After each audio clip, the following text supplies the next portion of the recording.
Los grandes temas de la doctrina teológica. Historia. Siglo I. La apologética o defensa de la fe con el Evangelio. Desde el siglo I y hasta la mitad del siglo II, se inicia del lado cristiano la defensa de la doctrina basada en la fe. Debido a la hostilidad creciente y la persecución en la que se vieron, la primera lucha que tuvieron fue contra las imágenes de dioses extendida por parte de los paganos de las clases cultas de la sociedad romana. Siglo III y IV. La naturaleza de Dios, un Dios en tres personas, la Trinidad. Disputas teológicas sobre su naturaleza, tales como el monaquismo, arrianismo y macedonialismo.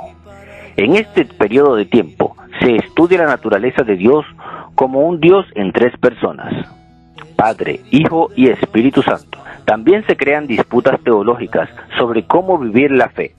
La tendencia como el monaquismo claramente se define como una familia espiritual. Viven en un monasterio permanentemente y fueron uno de los primeros cristianos en confesar que el Espíritu Santo pertenecía a la Trinidad. El arrianismo, por su parte, tomó su nombre de Arrio, un sacerdote de Alejandría que propagó la idea de que no hay tres personas en Dios, sino una sola persona, el Padre, y que Jesucristo no era Dios, sino que había sido creado por Dios de la nada y era solo un punto de apoyo en su plan.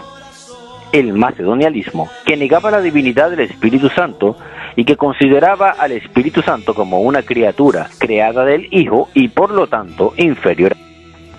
Siglo V. Controversias antropológicas, el hombre-cuerpo, alma y espíritu. Enfrentamiento entre Agustín y Pelagio. Establece que Dios no divide al hombre en dos, sino en tres partes, espíritu, alma y cuerpo, y que la gracia viene de manera sobrenatural, sobrepasando la naturaleza humana. Sin embargo, se enfrentaron a Agustín, que subrayaba que el daño original del pecado era necesaria y que poder hacer el bien tenía que ser luego de ser salvo, mientras que Pelayo sostenía que todo mal podía imputarse a la naturaleza humana y que la gracia era una acción externa que llevaba al hombre a responder a Dios teniendo como modelo único a Jesucristo. Por lo tanto, la gracia se obtenía actuando como Jesús, el hombre. Siglo V al VII. Controversias cristológicas. Jesús verdadero Dios y hombre. Posiciones del apolinarismo, nestorianismo, utiquianos y monofiticismo.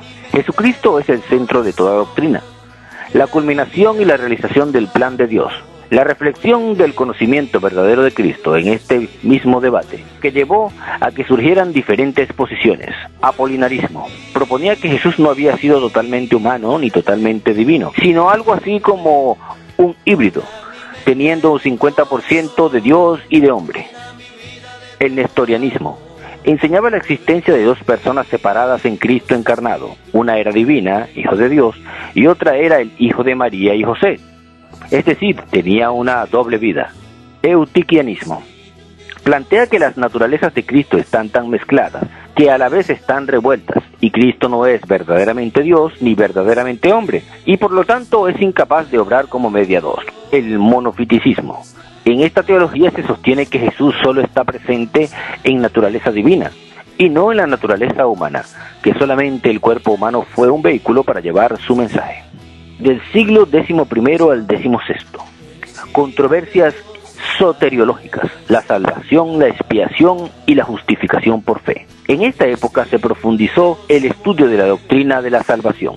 Algunos de los temas de soteriología son la expiación, donde algunos exponían que el hombre debía realizar una acción para expiar sus pecados, y otros indicaban que Jesús, por su muerte en la cruz, ya había hecho la obra completa para el perdón de nuestros pecados. La imputación indicaba que cuando Adán pecó, aunque no estábamos presentes, nos hicimos partícipes de su pecado por imputación. Indica que cuando Jesús vertió su sangre, redimió los pecados para la regeneración de los pecadores y así hacerlos seres salvos, libres del pecado y la muerte. Siglo XVI. Controversias eclesiológicas, la autoridad de las Escrituras. Algunos temas controversiales de la época fueron la Biblia, es la revelación misma de Dios y la Iglesia debe definirse como un grupo que cree en ella. ¿Cómo debe gobernarse la Iglesia? ¿Cuál fue la misión y autoridad de los apóstoles? ¿Cuáles son los papeles de los dones del Espíritu en la Iglesia? ¿Cómo se relaciona la nueva alianza de la Iglesia con la alianza vieja que tenía Dios con el pueblo judío? ¿Cuál es el destino de la Iglesia actual en la escatología cristiana? Del siglo XVII a la época actual, la autoridad divina y los fundamentos de la fe, controversias sobre racionalismo, romanticismo y existencialismo, el milenio de Jesús, y la controversia del amilenialismo, premilenialismo, postmilenialismo y dispensionalismo, además de las realidades seculares. El racionalismo, formulada por René Descartes, mantenía que solo por medio de la razón se podía descubrir las verdades universales. Indicaba que la revelación de Dios no era necesaria. El romanticismo enseñaba un cristianismo distorsionado y desarrollo de la fe de manera mecánica y materialista, en la que Dios estaba o totalmente ausente o era el único con control sobre la vida. El existencialismo, su tema era el capital humano y dejaba por fuera a Dios. El milenialismo es el periodo en el que el reino de Dios llegará a la tierra. Es después de la segunda venida de Cristo y está precedente por un estado final en el que el Señor establecerá un reino de justicia y paz, en el que regirá con los santos sobre la tierra. Sobre el milenio también se crearon diversas doctrinas. Entre ellas están el amelinismo.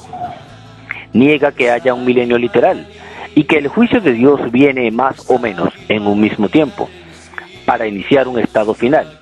Indica que el Apocalipsis trata simbólicamente el triunfo del reino de Dios a través de la Iglesia. La gran tribulación y el milenio no son periodos de 7 y 1000 años, sino que son cifras simbólicas que designan la larga lucha del mal contra la tierra.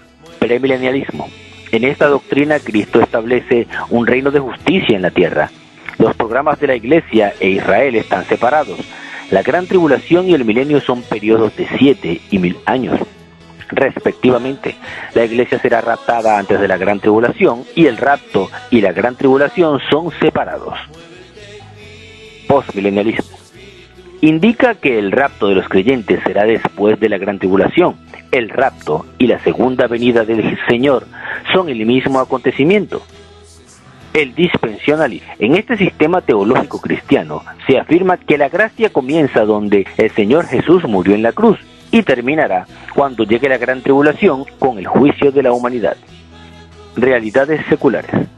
El mundo histórico y temporal se contrapone explícitamente a Dios. Esta teología se sustenta en el Nuevo Testamento. Jesús dice que algunos se presentarán con méritos para recibir la aprobación divina. Muchas dirán, hemos predicado, tenido visiones, visto milagros y exorcismo. Pero Jesús los desconocerá, indicándoles, aléjense de mí, ustedes han hecho el mal. Seguramente muchos cristianos no se verán allí reflejados, pero la Biblia indica que muchos no son coherentes en su fe con su vida secular, es decir, no viven la palabra de Dios ni practican la sana doctrina.